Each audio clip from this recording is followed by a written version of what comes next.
Hello everyone and welcome back to the Great Book of Grudges. My name is Nathan and we've got some interesting news. You see, yesterday, Warhammer Fantasy Roleplay had a new release, Archives of the Empire Volume 3, and there's a rather substantial entry regarding Sulkin, one of the original Gods of Lore. For those who are not aware, the Gods of Lore were an interesting thing from early lore, like way back, where when the Chaos Gods came into creation, so did the Gods of Lore. They acted as the anti-version of them. While the Chaos Gods themselves represented chaos and destruction, the Gods of Lore themselves were more order, but in the most militant of forms. Now, they've long since been removed from the canon. It's been a while. They've still been in a way, but during the end times, Be'lakor even stated that the Gods of Lore just never existed as a way to remove them from canon. Yet Sulkin and Illuminas always really much stayed, and Sulkin's just had a new entry. We're going to talk about that a little bit now. And the interesting thing is, he's called a God of Lore. This is really exciting because obviously Warhammer Fantasy Roleplay, if they're going to change some stuff or bring some stuff back, they have to get that approved by Games Workshop. So yeah, the Gods of Lore are back, and we're going to read over Sulkin's rather large entry and just discuss, because I'm really hyped up about this. Now, before we jump directly into Sulkin, we have to talk about one specific passage in the book, because not only does it bring back all the Gods of Lore, but it adds in new ones and renames Arianka, and I'm really excited about this. So let's talk about this, right? The Gods of Lore. The Gods of Lore are a spent force. Theologians and mystics may invoke their names or hunt for lore in ancient tomes, but these deities are too otherworldly and absolute for the modern world. The full pantheon remains unfathomable. Each god represents an aspect of purity, largely incompatible with human psychology. Perhaps only a cold-blooded reptilian intelligence could ever truly comprehend their complexity. Sulkin is the only god whose role adapted to human perspective. The restoration of order and purity translates readily into the need for revenge. Illuminas, the embodiment of pure stasis, a god of everlasting, immobilizing light. Hierophants of the Light Order occasionally invoke Illuminas during their rituals, and several light wizards are actively researching the Gods of Lore. Fun fact, Illuminas has been mentioned in Total War Warhammer for a while, and Sulkin himself kinda stayed in lore, but very faintly due to the Order of the Witch Hunter still invoking his name. But this is where we get to the very interesting part. Astasis, also known as Arianka, a deity that represents purity of form. During the war with the Ruinous Powers, Arianka was imprisoned by Tzeentch. Rumors of her earthly location live on in the folklore of the Eastern Old World. It is said that a set of crystal keys can free her from her coffin. So the last time we properly heard about Arianka, I believe, was during the comic book series of Caleb Dark. Yeah, this was the Malal Chronicles. It's really nice to see her back, even if it is under a new name. Hell, they even acknowledged the old name, which I'm really happy about. There was always a rumor that she was actually under Prague, and this might still be the same thing. This might still be the same case. I'm kind of excited about this, considering that the Return of the Gods of Lore is a big thing, and it's going to lead into a lot of speculation into the future. But now it gets even more interesting. You see, we always knew about 3 gods: Arianka, Sulkin, Illuminas. We've got 2 more. One is named Dora, a representation of pure, total knowledge. Scholars believe Dora is an ancient aspect of Verena, so she might just be Verena before the name was kind of established, or just a pure primordial form. It's kind of weird, but I kind of like it. And then, unnamed craft deity. There are hints of an unknown god in a fragmented scroll found in Margarita. This entity embodied pure creation, the imposition of order on crude matter. This is pretty interesting, honestly. This is really interesting. I'm actually so surprised that these guys are back and we've got new ones. Hell, we got a little bit more of information here. The Pantheon is symbolized by a sundial, which represents a fixed point around which the light of the sun proceeds in an orderly revolution. The Gods of Lore are back. There's more of them. This could lead to a lot of different things. My theory is that they're gearing up for the eventual release of Warhammer the Old World, where it would make sense to have the Gods of Lore in a more active sense, as yeah, big chaos, unknown religions, I don't know. We're going to have to wait and see regarding this, because the great thing about Warhammer Fantasy Roleplay is they tend to expand upon it on other books and other releases, but just having them back is just absolutely insane. Hell, many people were certain that Arianka was tied to the whole Malal issue, which could kind of address the whole name change, but we're going to have to wait and see. I know, it's a bit annoying to say that, but we just got our first lore dump now. Anyways, now we can start talking about Sulkin, because we have a lot of information. Some of the Sulkin stuff we already know, but it's been compiled together, and I think that this is really important, because we're actually going to get a proper big lore dump on how Sulkin works as a god. Alright, let's jump into the cult of Sulkin, and we're going to talk about the cliff notes here. First, like the seat of power. So, none, but the most notable temple is in Remas. Okay, so Tilea has a large temple devoted to Solon, and it is probably the largest and the most powerful. I'm looking forward to hopefully getting some more Tilea lore where this can hopefully expand upon it more. But yeah, let's move on.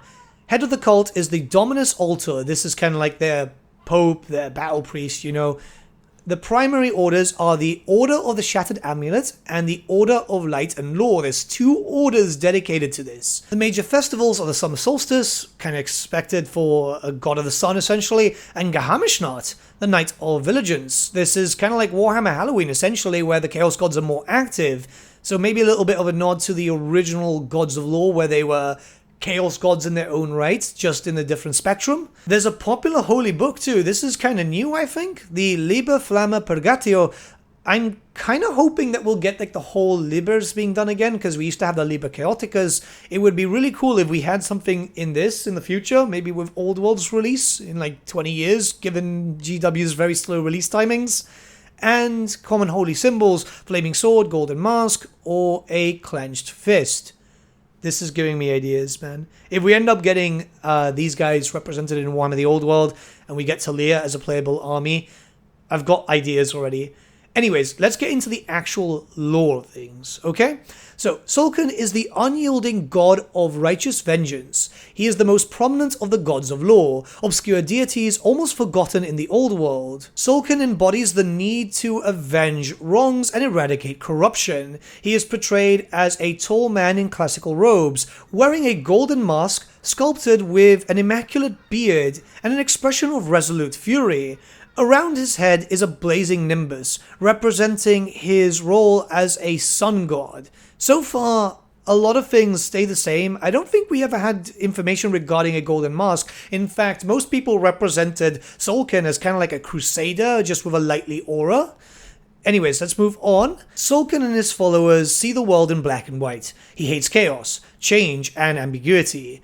Only through eradicating corruption and restoring order can he rule over an unending realm of stability. So this remains the same. He just wants to eradicate all order. It's kind of like the old Chaos God of Law type of situation, where through order it's still chaos, but just orderly chaos. I know that sounds a bit weird, but without chaos, or at least small hints of chaos, there can be no order, or at least the way that humans perceive it. True order is, in fact, very chaotic in its own right. But let's get into the history now, because there's a lot to discuss here. In the distant mythic past, the gods of law fought a war against the chaos gods. Sulkin was the most martial of the pantheon, so he met with Khorne and his servants in battle. While the Avengers' blazing sword won many victories, his fellow gods were captured and or forced to retreat. The gods of law lost the war and disappeared into obscurity. Only Sulkin clings to power, much diminished, albeit with a renewed fury against the ruinous powers. This has mostly stayed the same. It's interesting though. Ruined temples suggest the oldest human cult originated in Tilea around ancient Remas. Sulkin had a place in the myths of the southern old world, the unsmiling judge in the pantheon of classical gods. Roostmaster Gregor of the Varenan Monastery of Erie claims Sulkin's cult is older, that he is a primeval sun deity originating from ancient Nehekara, or even a pre-human entity from the ranks of the mysterious Old Ones. Okay, so they're leaving stuff ambiguous, which is kind of cool. I'm hoping that eventually we'll see some lore relating to them being, back in the day of the birth of chaos, these guys arrived, or at least a bit of a nod to it. Anyways, let's continue. Elsewhere in the Empire and Bretonnia are primitive cave paintings of a solar figure with a flaming sword. The sun god Sol is a northern incarnation of Sulkin, the patron of the Menogoth tribe. Okay, so they're tying in multiple deities into this. This makes sense because a lot of deities just have loads of different names. So yeah, this is pretty cool. Worship declined with the ascendance of the cult of Sigmar and the Lady. Today, Northern Sulkinites, they've got a proper name here, in the Empire are influenced by the modern Tilean cult rather than their own ancestral heritage. So, yeah, he's relatively active in Tilea. This is really good as, yeah, this is bringing the Gods of Lore really back. I'm so excited. I'm honestly so excited. So still on the same page on worship today, in the Empire, Sulkin worship is the preserve of eccentrics and extremists. Sulkin's rigid, inflexible morality appeals to those drawn to absolutes, who burn to impose order on the unpredictability of real life, witch hunters. Although the cult is not prescribed, it is unpopular, especially among the cults of Verena, Raedald, Sigmar, and Shalia. There are few shrines to Sulkin, and most are found in private residences. Usually a whitewashed room with an altar bearing a golden sword and a window facing the rising sun. A small number of witch hunters revere Sulkin as the only patron unbending enough to quell the forces of chaos and change. I'm so happy this remains the same. Cool.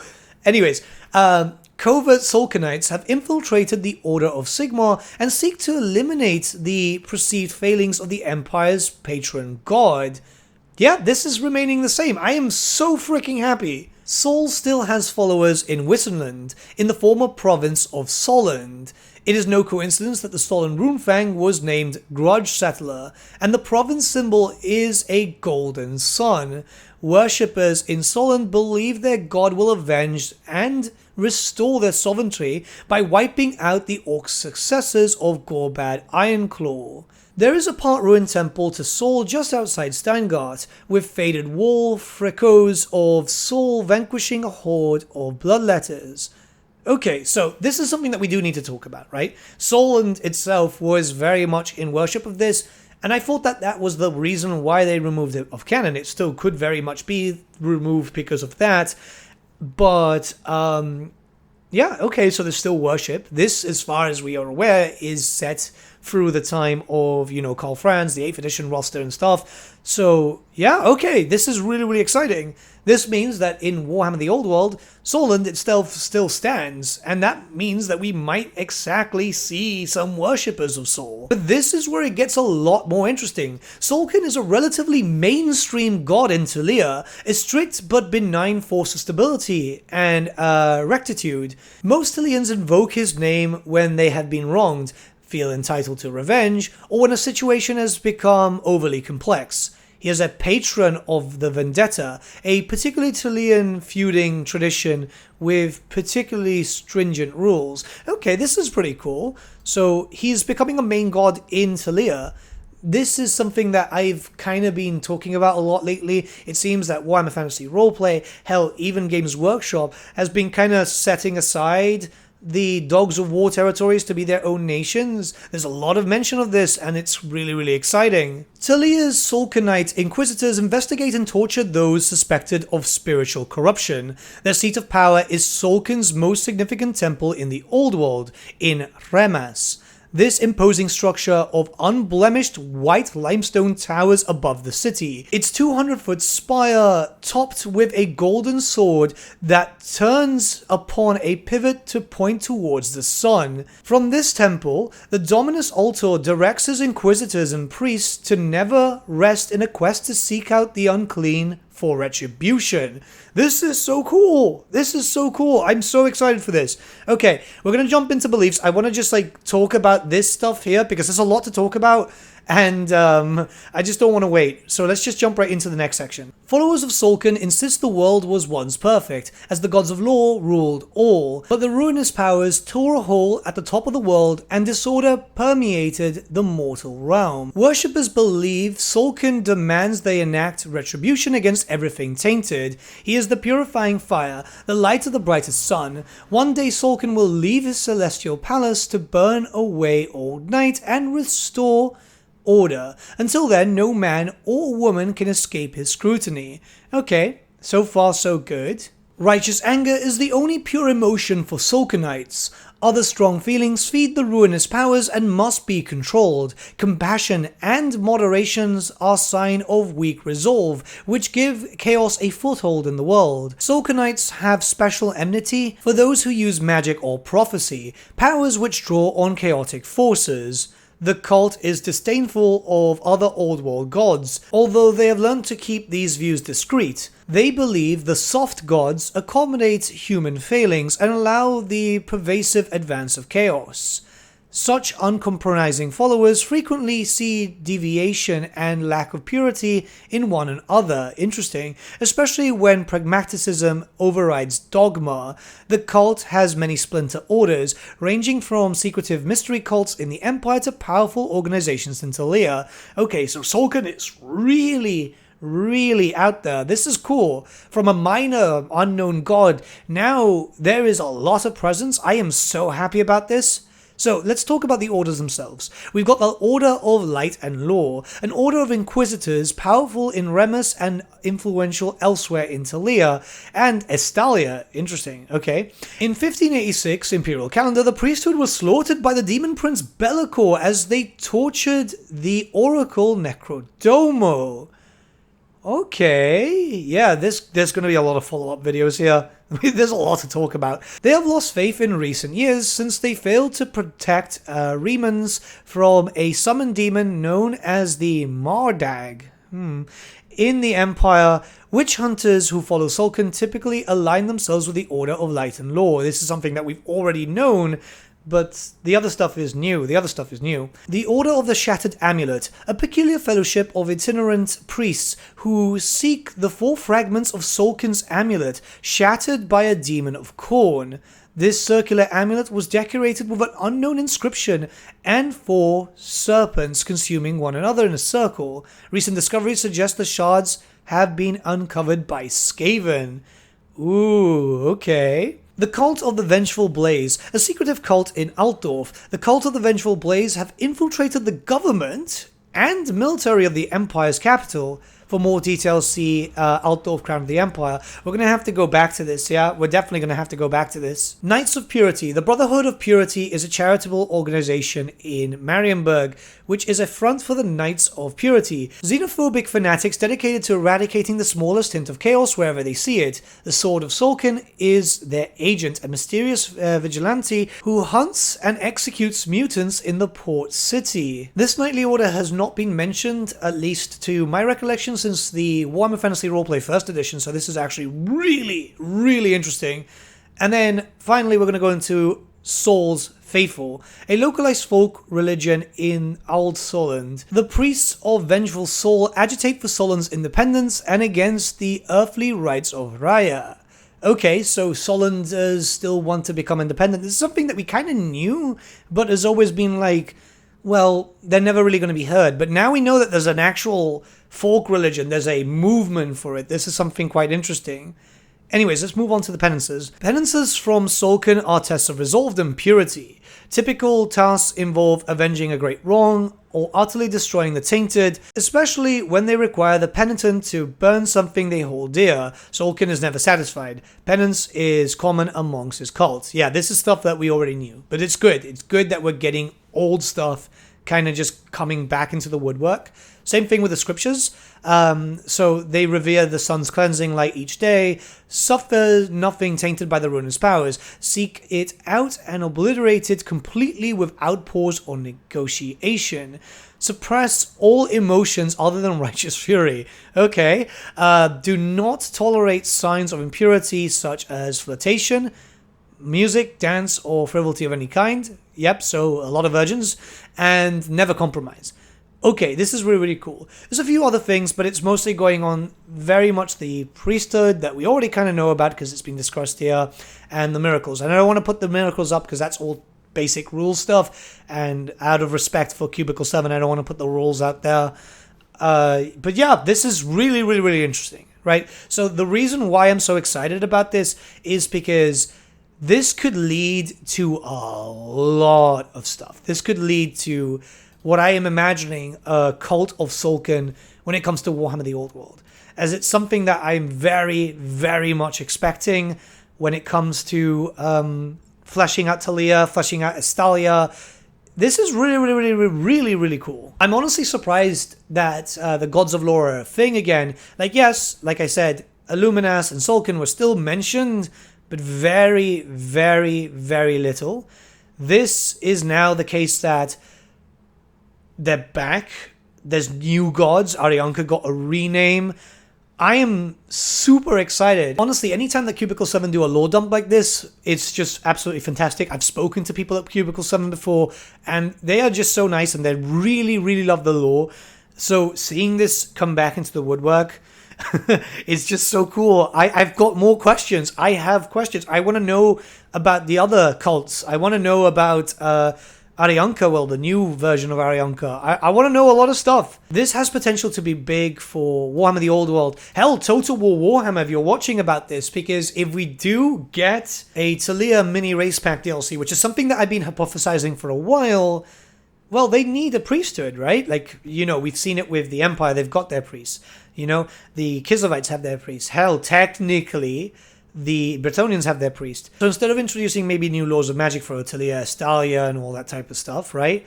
Estalia would have the cult of Mimidia with a warrior priest of Mimidia, which we've already kind of seen with Warhammer Fantasy Roleplay. And how cool would it be if we had a warrior priest of Sulkin for Tilea, right?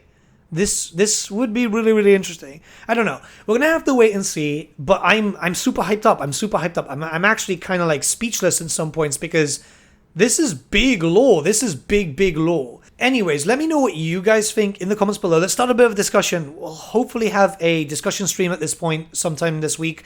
Because if you guys don't know, I'm currently dealing with my mother having surgery, and I'm taking care of my little brother, and it's tough to find some free time, essentially. But this is something that I desperately needed to talk about. So I'm absolutely running on like no sleep because I just really wanted to talk about this. So let's discuss. I'll be talking here and on my Discord. You can find that in the description below. And yeah, let's talk. This is big. Until then, guys, I hope you have a lovely day, and I shall see you all again very, very soon.